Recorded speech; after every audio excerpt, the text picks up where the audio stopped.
Halo sahabat UT, Assalamualaikum warahmatullahi wabarakatuh. Perkenalkan, nama saya Friska Safitri Ramadhani, NIM 86034737. Saya berasal dari UPBJJ UT Palembang, program studi PGSD semester 2. Saya di sini akan melengkapi tugas kedua saya, yaitu mata kuliah Filsafat Ilmu. Di sini saya akan menjelaskan hubungan timbal balik antara filsafat ilmu dan pendidikan. Nah, nomor pertama, saya akan menjelaskan bagaimana filsafat ilmu mengawasi dan memperkuat eksistensi keilmiahan serta nilai-nilai dalam ilmu pendidikan. Filsafat ilmu berfungsi sebagai landasan berpikir yang mengarahkan ilmu pendidikan agar tetap ilmiah, rasional, dan bernilai. Perannya dapat dilihat dari 3 sisi utama, yaitu yang pertama, menjaga eksistensi ilmu pendidikan. Filsafat ilmu membantu menjelaskan hakikat pendidikan. Apa itu pendidikan? Mengapa pendidikan diperlukan dan apa tujuan akhirnya? Dengan demikian, ilmu pendidikan memiliki identitas yang jelas sebagai disiplin ilmu yang berbeda dari ilmu lain. Yang kedua, memperkuat keilmiahan pendidikan. Pendidikan tidak hanya berdasarkan pengalaman atau kebiasaan, tetapi juga melalui penelitian, metode ilmiah, dan penguji teori. Filsafat ilmu mengkritisi cara memperoleh pengetahuan pendidikan agar valid, objektif, dan sistematis. Nah, poin yang ketiga, menjaga nilai dan moral pendidikan. Pendidikan tidak bebas nilai. Filsafat ilmu membantu menentukan nilai-nilai yang harus diwujudkan dalam pendidikan, seperti keadilan, kemanusiaan, karakter, tanggung jawab, dan etika. Ada 5. Karena itu, pendidikan bukan hanya transfer ilmu, akan tetapi juga pembentukan manusia yang bermoral. Dan soal yang kedua, bagaimana pendidikan yang bermakna dan bernilai turut memperkuat perkembangan filsafat ilmu? Bagaimana ya? Pendidikan yang baik akan melahirkan pengalaman, praktik, dan refleksi baru yang memperkaya filsafat ilmu. Hubungannya bersifat timbal balik. Ada 3 poin juga.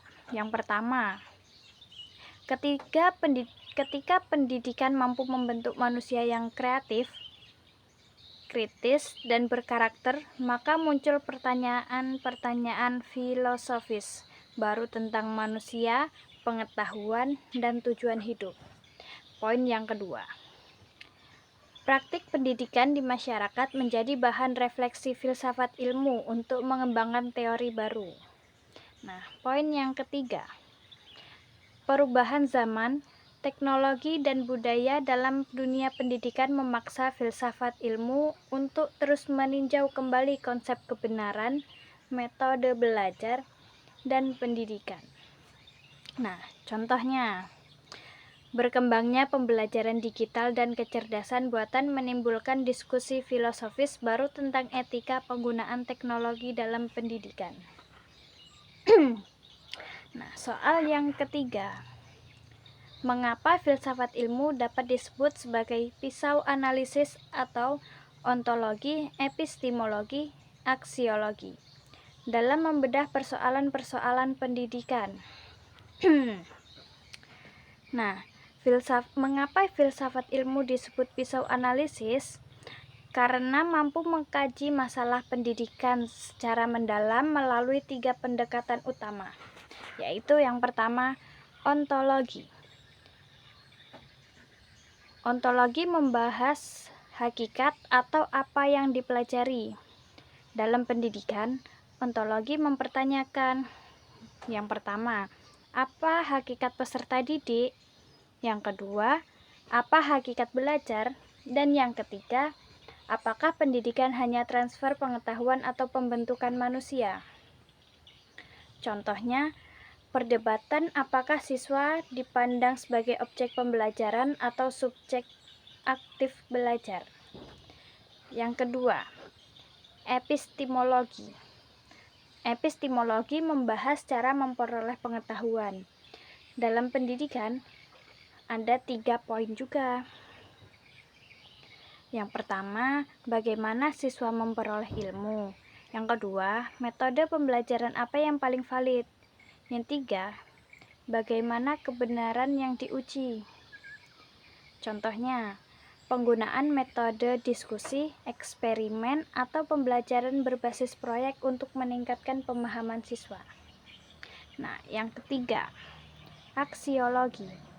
Aksiologi membahas manfaat dan nilai-nilai ilmu. Dalam pendidikan ada 3 poin juga. Yang pertama, untuk apa ilmu diajarkan. Yang kedua, nilai moral apa yang harus ditanamkan. Dan yang ketiga, apakah pendidikan digunakan untuk kemajuan manusia atau sekedar kepentingan ekonomi.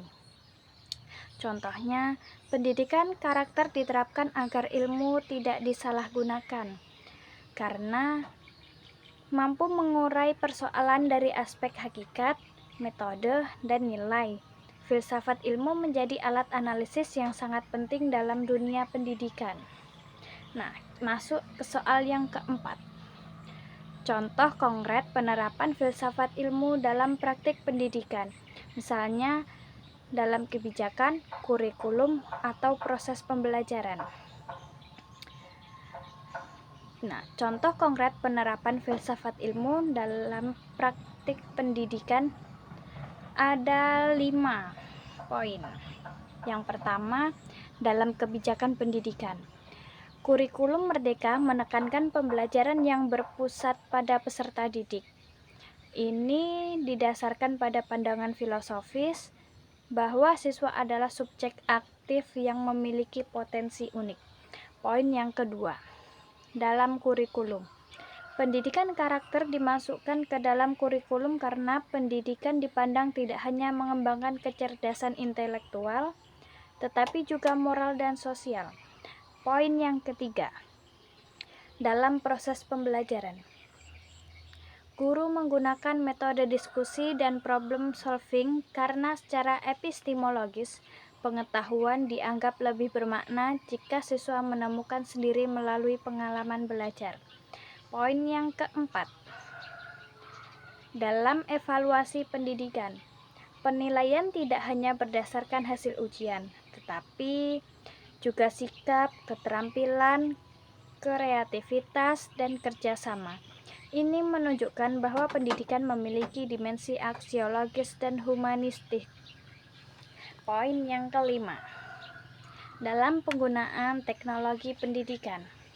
Pemanfaatan belajar digital atau AI dipertimbangkan bukan hanya dari sisi efektivitas, tetapi juga etika, kejujuran akademik, dan dampaknya terhadap karakter siswa.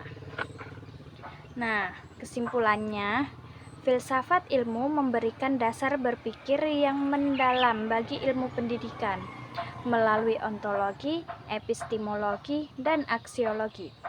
Filsafat ilmu membantu pendidikan menjadi disiplin yang ilmiah, manusiawi, dan bernilai, sekaligus menjadi pedoman dalam praktik pendidikan sehari-hari.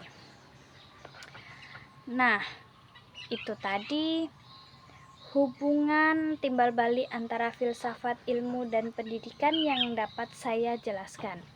Mungkin cukup sekian dari saya. Wassalamualaikum warahmatullahi wabarakatuh.